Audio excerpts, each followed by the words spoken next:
Last night, the Washington Wizards defeated the Houston Rockets 131 to 119, and as they moved their record to 8-17, and they've won two in a row. Now, this wasn't your normal game. We all know this was the homecoming of John Wall, a guy who the community was in love with. That the trade is, somewhat controversial, or at the very least, is being second guessed. And the trade of John Wall has reminded me of the trade of Chris Webber in this sense. You had a very popular guy who did some things off the court, or a thing off the court that really put them in a bad light, a negative light, and probably in an unfair light in many ways. And the organization shifted them off. And that was one of the reasons with John Wall. It wasn't the only reason with John Wall, but it was one of the reasons with John Wall. In Chris Webber's case, it might be, in the modern era, the worst trade that the Bullets ever made. But the trade does have similarities. You think about it. The Bullets got two veterans, probably on the downside of their careers, in return for Webber and Mitch Richmond and Otis Thorpe, and that never worked out. And Webber ended up flourishing in Sacramento, really being one game away or two games away from an NBA Finals after the calls against the Los Angeles Lakers took Sacramento out the running. And in Wall's case, with the Houston Rockets, the Wizards brought back Russell Westbrook, which some will say is starting on the slide of his career, and has an albatross as a contract. So we'll see. Do I think it'll end up being worse than the Webber trade? No.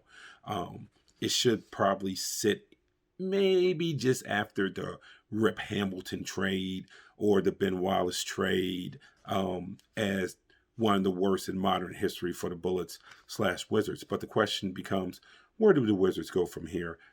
Do they have a chance to sneak into the playoffs this year? Again, they've won two in a row. Can they get into one of those play-in series that the NBA will have this year? Time will tell. My guess would be no. I think they're going to finish with second, maybe third worst record in the NBA, which might not be a bad thing for a team that obviously needs to rebuild but doesn't want to rebuild. They're in this weird situation where they are trying to rebuild on the back end while keeping the front end nice and shiny. It's that car that looks very beautiful, but under the hood there needs a lot of work. Right now, that's where the Wizards are. But again, winning two in a row certainly does help. For the Wizards, you got to hope that Westbrook and Bill start garnering some sort of chemistry. That's going to be hard with Westbrook really truly not playing both ends on the back-to-back, even though he did play a back-to-back last night. But we all know that part of the reason why he played that back-to-back was because it's the Houston Rockets, and he wanted to give it to him a little bit, and which, is understandable. But again, for the Wizards, got to take a look at where the rest of their season will be. Can they start to develop guys like Hachimura and Avadija and those type of guys? And if they can, maybe they'll start having something. But for right now, for Wizards fans, the only word that I can really give you to help you out is the word patience.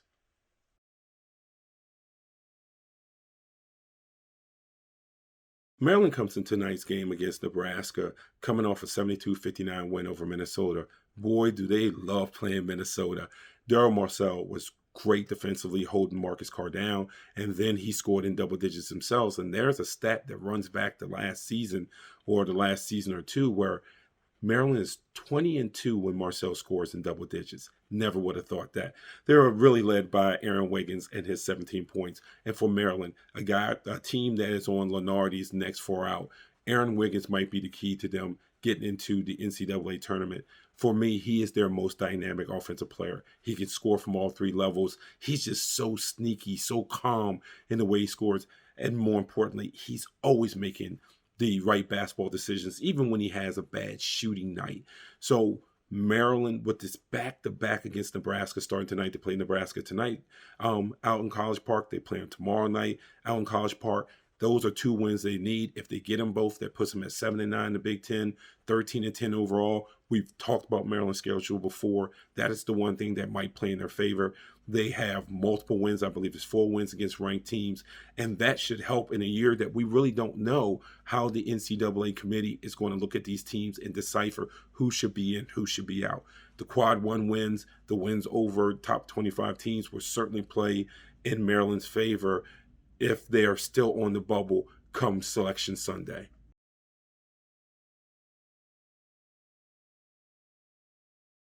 Georgetown is coming off of maybe their most impressive win of the year, 78-63 over Butler. I should say dominating win of the year. Probably their most impressive win of the year is still the Creighton win at Creighton, especially when you saw what Creighton did in the rematch, and then Creighton followed that up with a absolutely impressive win over Villanova. So I will say for Georgetown, this is their probably most convincing win in that game. It was a special game for Georgetown. Not only did they get the win, but both Javon Blair and Jamarco Pickett scored their 1,000th point.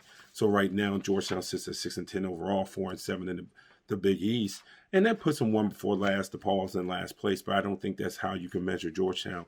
It is very important for this team to get some momentum going into next season. I know no one wants to talk about next season, but if you're truly a Georgetown fan, next season has to be on your mind to see how these young guys develop, and on top of the class that you're bringing in, and then on top of whether one of the seniors will take advantage of this being a free year.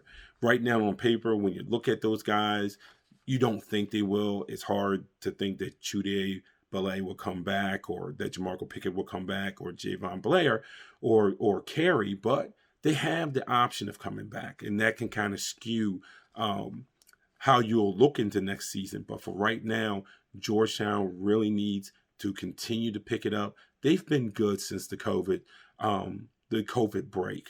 Outside of the Creighton game, they have played really, really well, and they've looked like a completely different team. So again, Georgetown, great win over Butler. They're going to have a few days off. Doesn't look like they have a game to plug in unless the Big East plugs in a game for them. But they'll have a few days off, and that'll help this team. They can go back, take a look. They had 23 turnovers in the win over Butler. So some of those old things that has bedeviled them since Patrick Ewing has gotten there is still bedeviling them. And that's something that needs to be worked on, because those turnovers come in all different fashions. They're forced turnovers, they're unforced turnovers, they're charges, they're just throwing the ball out of bounds. If there is a turnover that has existed in the history of turnovers, Georgetown has committed it this season. So having the break probably does help them out in that sense, and they could make a strong run to the end of the season. Hopefully that gets them up one or two steps in the Big East tournament, in the Big East standings. But for Patrick Ewing, I understand that it's very, very difficult. You want to get as many wins as possible, because that's going to help you throughout recruiting. It's going to help you, in a sense, keep your job. Not that I ever think that his job is in jeopardy, but it's good for the program. On the flip side, there is development. And if your freshmen are not coming along as fast as you would like for them to come along, and you're not playing those type of games where you're blowing teams out, it's hard to get them quality court time. And Ewing has dealt with that all year, and it is a hard place for a coach to be in. So there's not a right answer or wrong answer. It's more of a preference thing. But Ewing is managing it the best way he feels like for the program, and that's all Georgetown fans can ask for.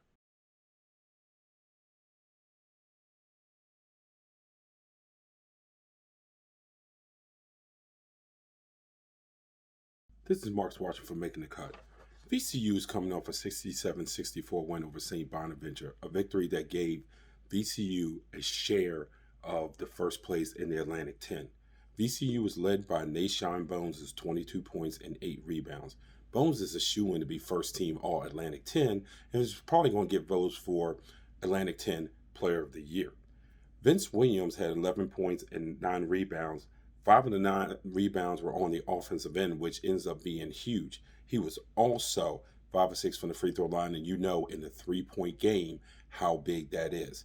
Up next for VCU is their Richmond rival, the University of Richmond. The Spiders are 10-4 overall, 4-2 in the Atlantic 10. They had a huge break for COVID, came back, played St. Mary's of Maryland, blew them out, and now they face VCU in what is a very, very important game for both teams.